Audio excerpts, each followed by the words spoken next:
Aaron Glenn's playing head games with us already. He will not name the starter. And they kind of took him to task in the media over there. Did you see this yesterday? So Aaron Glenn had his media availability.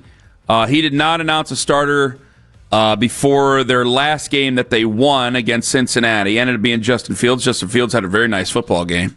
You have the best game of his career. Yeah, and Aaron Glenn, going into this one, he won't name a starter, and he got kind of taken to task for it. Doesn't it help the quarterback's confidence when the coach comes out and says, "You're my guy"? It helps the quarterback confidence when the player and the coach talk and they know who the guy is. Not that I'm telling it to you guys. That has nothing to do with the player's confidence. So basically, are you kind of saying that, whomever is going to start knows his status as he practices throughout the week this week? And that'll be between me and the player. I don't understand why you guys keep doing it. Well, AG, I'm just kind of curious. It's really getting hilarious, too. You guys keep asking the same question, and I keep giving you the same answer. I am just curious, though, AG. What is the competitive advantage or disadvantage for a team not knowing which of these two guys is playing? My own reasons.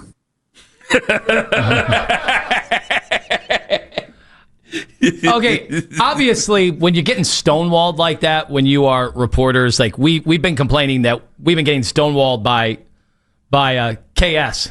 You like how you call him KG or AG the whole time? Yeah, should I call him KS? Right. So obviously That's a good retort, KS. Everybody has been getting stonewalled by Kevin Stefanski, but at least in this case, like there seems to be some sense of humor with it. It's still not right. Like, it is ridiculous not to just tell people who the quarterback is. Like, to act like there's some big strategic advantage between who is it, Justin Fields and who? I think that's what they're saying. Justin Fields is the guy you invested in. It was a horrific 3 weeks for him before that game. Then he went out and he played well. I mean, you want to talk about a game that a guy needs, it would be Justin Fields. And I think if you're reporting on Jets goings on, you go, why don't you just say it's Justin Fields? That's the guy. My own reasons. Yeah. Hey, Aaron, why won't you just say it's Justin Fields? My own reasons. It sounds silly to me. It is silly. I don't know. Like, do you think the line would move if we knew who the quarterback was? Do you think Vegas would have a different feel? No. I mean, we are underdogs. Yeah. Let that sink in. Well, look at the two quarterbacks. Justin Fields is not that great. He's way better than Dillon Gabriel. Oh, my God. When in doubt, you go with the quarterbacks. Who's the better quarterback? It's Justin Fields. By a wide margin now, too. Unless the Tommy Rees scenario changes things. Maybe Tommy Rees is a wizard, and we don't even know. Maybe he's going to unlock some secret sauce to Dillon Gabriel's offense. I'll tell you this, though. Some people have kind of thrown this out there, and I'll kind of go with you on it. I don't know what Shedeur Sanders' health situation is. I know he wasn't available to practice yesterday. He traveled across the country. Well, you can travel and still not be able to practice. The air pressure. Yeah. No, but I mean, most people, when you hear back, you think the last thing they want to do is start getting on an airplane and is being on an airplane bad for the back? Just kind of sit there for 4 hours in a prone position for more than Yeah, that's the last thing somebody. No, that's just what I hear. NBA guys talk about that, and they're on charters and everything. I don't think he was on a charter. What are you trying to say? I'm gonna say anything. I'm just surprised. What are you trying to say? I'm surprised because I'm not saying anything on a talk radio show that I just said something. What are you trying to say? I was surprised that he traveled when he was dealing with the back, and it seems like the back is still giving him issues. What are you trying to say? That I'm surprised. Do you think he's not having issues? I have no reason not to believe he has issues if he said he had issues. Well, you're starting to sound like Aaron Glenn here. But he also said that he was going to stay in Cleveland and be big ready. But then he had his surprise, which is cool. I thought it was cool that he surprised. Well, sometimes the old man needs you. Oh, he needs more. He needs him to play. Your father's getting his ass kicked so damn bad. His dad needs Travis Hunter to play. I think he needs Shedeur Sanders to play because they are starting to revolt. They are starting that in Boulder. Hey, dead serious. This is a total non sequitur, and I'm starting to bring this up. If I'm Colorado, I'll do it one more year with Deion. I'm throwing everything at Lenore's Sellers. Oh, I'm throwing everything. The young man, stay in college. He is 6'4", 6'3". The guy's like 230. Mm-hmm. Just come on over here. Specimen. Come on over here. We'll get you. We'll get into the portal. Let's get you some wide receivers. Let's get working on it. I'm telling you right now, that's a bad situation right now down there at South Carolina. I'd throw everything I could at Lenore Sellers. Tell all the Shedeur fans watching us on YouTube, get it back to the people in Colorado. Go after Lenore Sellers. Can Pat Shurmur turn everything around for him? Make him a top 5 pick. He would also have his own reasons. 216-474-0092. No, I think that Lenore Sellers can be a top pick. It's just going to be a hard sell on people because they have a terrible offensive line. He keeps getting banged up. They're losing like crazy. I think, didn't they just fire their OC, Mike Shula, if I'm not mistaken? I want to say South Carolina just fired their OC. Ooh. They ain't going to a bowl game either. So I'm going to be looking at a team that's 4-8, and if he comes out in the draft, I'm going to try to tell people, I'm going to try to get them going on Lenore Sellers. I'm going to get cussed out on the phones. And I like him, but when you come from a bad situation there and people only look at wins, losses, and things like that, that's going to be tough. It's the same thing. Get ready about an argument for another quarterback because I'm telling you, he's going to be healed and them scouts are going to like him, and it's going to be a knockdown drag out on these airways, especially because of where he's from. Let's go back to the phones. Jason in West by God, Palm Beach, Florida. You're next up on the Fan. Good morning, Jason. Good morning, y'all boys. How y'all doing? We're doing well, Jason. Go right on ahead. Man, I feel bad for what y'all got to go through every year from, the draft process to the way it gets on the field. I used to work at a stone plant that made the stone that goes on the sides of houses. I used to do hard physical labor. You don't need to feel bad for me. This is nice. Hey, one thing, I'm a Baltimore Ravens fan. I just started watching y'all in, April, I think, after the draft. You're a Ravens fan? Yeah, I'm a Ravens fan, man. I went to school in Lamar Jackson. Okay. So why did you start watching us? Because I'm a Shedeur fan. Okay. I follow great quarterbacks. Okay. So I got a question. Please. Did y'all see how Ravens drafted Lamar, changed their whole philosophy on offense, and basically gave him the keys from somebody that they didn't think was going to be a good passer, should have went to receiver, now is one of the top quarterbacks? What did y'all do with drafting Dillon Gabriel and not following no things that he did in his college career? Jason, no RPOs, no quick game. I didn't draft him. Nothing. I didn't draft him. I don't know if he's capable of doing it. I was just as surprised probably as you were that they drafted him the night they drafted him. Who had him? Who had him as even a top quarterback in this draft? I wish I could tell you. I don't know. I have no idea. I definitely think he was overdrafted. I know that Albert Breers came on. And Jason, thank you very much for the call. Dillon Gabriel, listen, Albert Breers came on and said, or it wasn't even just Albert Breers, a couple other ones hey, there were some teams that were thinking about taking him even in the 4th round. Okay, it does make it look like you just beat everybody to the punch, but when he goes out there and he looks like he can't fill the bill and do it, that's fine. My point is, I'm making and again, I'm grasping at straws here. I'm grasping at anything. If you have 4 quarterbacks in a quarterback quote-unquote competition, okay, air quotes, if you have 4 QBs in a quote-unquote competition, the head coach can't keep an eye on all of them. So I imagine Tommy Rees was working with the younger quarterbacks, working with Dillon Gabriel, working with Shedeur Sanders. You're going to see Shedeur at some point here, regardless, unless his back is that locked up and he goes on IR for crying out loud, which would be horrific for the year. But you're going to see Shedeur at some point this season. So if you see Shedeur, wouldn't it go to stand, okay, you're the one who has the experience. What I'm doing is not working. Maybe I should hand the reins over to them. Again, it does seem desperate, but everything you've done this year has been nonsensical. I mean, let's just go and say it. We've tried to rationalize it as best we can. You never did. I did. I tried to rationalize it. And because I just wanted things to work out and it wasn't going to work out. A 4-quarterback competition going in camp and running 2 fields and doing all this stuff and having Shedeur have to throw to ball boys before practice and after practice and things like that because you don't have enough reps, that's bad. Trading away your 2 veterans before it's even halfway through the season, that's not good. And now you have a guy like Dillon Gabriel who looks completely in over his head. And the only argument that I can make for him, and it's the same thing Lance Reisland said to me on Friday, just out and about. It's like, I just want to see what he does responding to really bad play. Let's see how he responds to playing really badly. Oh, now you have to respond to playing really badly, and you're going to have an offensive coordinator change. So you're going to have something different that you're thrown into. So I just think that you have a younger guy. Wouldn't it have been nice to see how he would respond to good play? Maybe. You have a younger guy working with younger players. You're the one with the experience. Okay, you know what makes them comfortable. Because a lot of this is going to come down to the quarterback's comfort level. How comfortable can I make Shedeur, and how fast can I do it? Can I get Dillon more comfortable within this offense, running things that he knows? Do we have what it takes to run things that he knows at any sort of a level? Or is this just left out there? And again, we get to the whole point of, well, is he just trying to prove a point? Is Kevin just trying to do that? Which, again, if you're trying to prove a point, it ain't going to work with me, because I ain't blaming one side or the other. It's on all of you. It's on all of you. It's on Andrew. It's on Kevin. It's on Paul. It's on the Browns. It's on all of them. No matter what. I get people on both sides. It's not a one-sided issue. We've done that too much.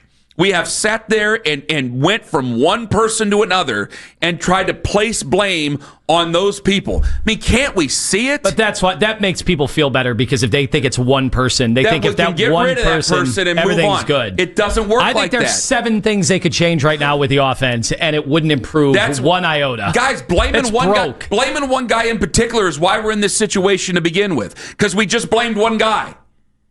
And yeah, there was plenty to blame with him at that time, but it wasn't just him, for crying out loud.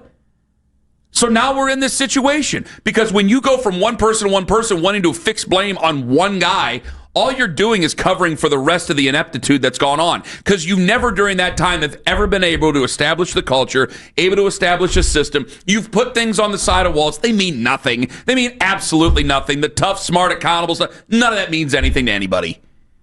What does that mean? You've gone from trying to put something together with guys who actually would hold each other accountable to some level, and now it's just become phrase that people make fun of you for.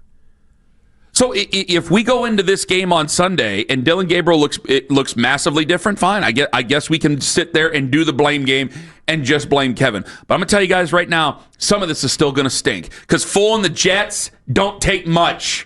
So if he goes out there and he has a decent game and they beat the Jets, I'm sorry. I'll be happy that they beat the Jets, because it's a victory Monday and we don't get many of them. But I'm going to tell you right now, by Tuesday, I'm going to be really questioning some things again. I'm not just going to sit there and say that everything's all fixed and everything's going to be all fine. If they beat the New York Jets on Sunday at MetLife Stadium, which might as well be a home game. I mean, you might as well be playing in an empty Kmart. That stadium has no field, no home field advantage, nothing. I don't want to hear about it. So if you play the Jets, I'm still going to think the same thing.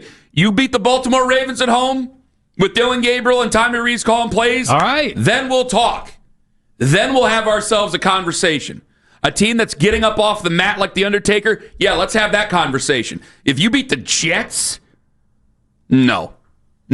It ain't all just Kevin's fault, and I ain't going to do it. It'll make everybody feel better if it's just Kevin's fault, because you can just get another head coach. Ain't going to be that way. Not at all. Tommy Rees? Probably not, no. No? Okay. Because I don't see how, I don't think so either. Outside of Dillon Gabriel just getting better with more reps, more time, more game action, outside of that happening and a softer schedule, right? Mm-hmm. Even though they're going to get the Ravens seem full strength again. Yeah, well, the problem is in that last game against New England, again, this is where your first game was your best game. Your first game was your best game because they didn't have any tape on you. So you played against Minnesota, and it was the whole thing, he inspires hope. And I'm like, hope for what? To be a career backup? Okay, fine. Because after that, that's what happens to career backups. So you play like a 5 or 6 game swing. You don't want to. Coaches do not want you to have to play 6 games. Mm-hmm. At most 4, but really they don't want that. Like a couple, like here and there. Because you can go back to tape, but you're hoping that you can get by with people when there's been some time away. But after that, the Steelers game, bad. The Dolphins game didn't have to be good, but obviously a little, I would imagine, or I would say a little bit better than the Steelers, not imagine. I mean, I was there watching it. And then the New England game was terrible. And when you go up against a quality opponent, you've had the Vikings are quality. The Steelers are quality most of the way. New England's quality. When you go up against quality, you're going to have a rough time. And Minnesota, you had the benefit of them never seeing you before. So what's going to make Dillon better? Well, I hope that he can respond to a really bad performance, because that's what that was, and he's had 2 weeks to think about it. And then I'm hoping that Tommy Rees, seems to have some comfort level with him, can make him more comfortable playing within this offense. Because the whole thing he was supposed to do, he's not doing. The processing, conducting the offense like he's some sort of maestro, doing any of this, he's not doing it. He's not playing confidently. He's not seeing the field. He's not putting himself in a position to win. Again, when you're taking such a sack when you're taking such a safety to not take a sack, you're not playing with your head on your shoulders. You're not thinking about the situation. It's a freak out. It's bad. It's college football. Can't have it. Well, that's why I don't understand, any time people post college stats and they put up the graphics and they're like, how are you not playing this guy or whatever? It's like, watch Dillon Gabriel. Dillon Gabriel put up all sorts of numbers last year, right? It was pretty damn good in college. Had some big wins, massive wins, bigger than Shedeur. And how much of that, as we always see time and time again every year in college football, how much of that translates to the next level? I'm not sure. Oftentimes it doesn't. No. And what this does is, again, it tells me that it's just a white flag to your philosophy. It's a white flag to what you stand for when it comes to your offense. You tried to do it last year, you gave up play calling. You tried to do it this year, you gave up play calling again. It tells me that you don't have a grip on what you want to do offensively. And you may very well not. You might just be telling us the truth. That's fine. That's fine. It's not fine if you want to be here long term. But you are admitting in so many ways, this is too much. I'm at my wit's end with this. I don't think I can do anything more with this. Let's get another set of eyes on it. And it wasn't going to be Ken Dorsey from last year, so you brought in the kid to see whether or not the kid could have it. Because I got to tell you, who knows what's going to happen at the end of this year. This is a team. I'll tell you guys this. This is a team that's always tried to correct its mistakes to the point where it's been overcorrected, learning from their mistakes to where the point it's been overcorrected. Again, you went from we're all analytical to John Dorsey. And what did John Dorsey say the first thing? We're going to get real football players in here. And there was a whole lot of moxie. I'd use a different term, but we're on the radio. There was a lot of hard nose and grit. And then, they hired Freddie because John wanted power and all the other things. And I know Dan Campbell scared him away. They were trying to find a happy medium. So then they went back the other way. And now they swing too far. They do that with everything. And I wonder, you've brought up, we had Kyle Shanahan in the building. Kyle Shanahan's gone. There's other guys. Kevin O'Connell was in the building. Kevin O'Connell's gone. So is Mike McDaniel. Now, Mike McDaniel, he'll be returned to an offensive coordinator role, and he'll probably do pretty well there. Do you think at all they're going, hey, this guy got head coaching looks at all these other places. He comes from the Saban tree. We have Tommy Rees in the building. Don't think there's not a chance where at the end of this season they're going to go, young guys in the building, 33 years old, offensive guy, knows quarterbacks, knows what to do with these guys. If you get anything out of Shedeur Sanders, if you get anything out of, if you get anything out of Dillon Gabriel, and then maybe you get anything out of Shedeur Sanders, all of a sudden you're thinking different. Not like in terms of quarterbacks, like they could still just draft a quarterback. But it's you understand what I'm saying. You've made a big deal about it, and so is the American public. Kyle Shanahan was in the building. He did the PowerPoint. You let him go. You kept somebody else, then you let him go at the end of that year. Should you have just made that move? We brought it up a million times. Here we are, young guy in the building. You're saying they're going to go Freddie Kitchens and make him the next head coach. You know what, Tone? Would it ever surprise me? I don't. When you say Freddie Kitchens again, that's a loaded word. But we're talking. That's exactly what happened. You've let the young offensive quote unquote guru go before, and they're in other situations, and they're doing so much better than you. Minnesota's not out of the woods, but again, a win's a win, and you're getting J.J. McCarthy to respond in moments that you need him to respond. Just pointing it out. Just pointing it out. Getting good play out of situations you don't. Resurrecting the career of Sam Darnold. Can't resurrect someone else's career? I mean, you asked it. We'll ask the question tomorrow. Who's the next Baker? Who's the next Sam? I have an idea, and I'll save that for tomorrow. But this is the type of thing that makes you think, hey, maybe in so many ways this is an audition. Because you can't answer the question whether or not it was Kevin's decision. Jason couldn't answer the question whether or not it was Kevin's decision. If it's Kevin's decision, even if it is, don't think they're not sitting there wondering if they evaluate, going, hey, we're probably going to have a high first-round pick. We're probably going to have this. Is this somebody that we can hand over the reins to because we've let other young guys walk out of the building? Or is this the rantings and ravings of a man who follows a team that's 5-20 over the last 2 years? Well, imagine if they get any kind of elevated play out of Gabriel or Sanders here at the end of the year, and then they use that to either hire Rees or not draft a quarterback in the first round next year, when there's going to be at least four guys that'll probably have first round grades. That would be interesting.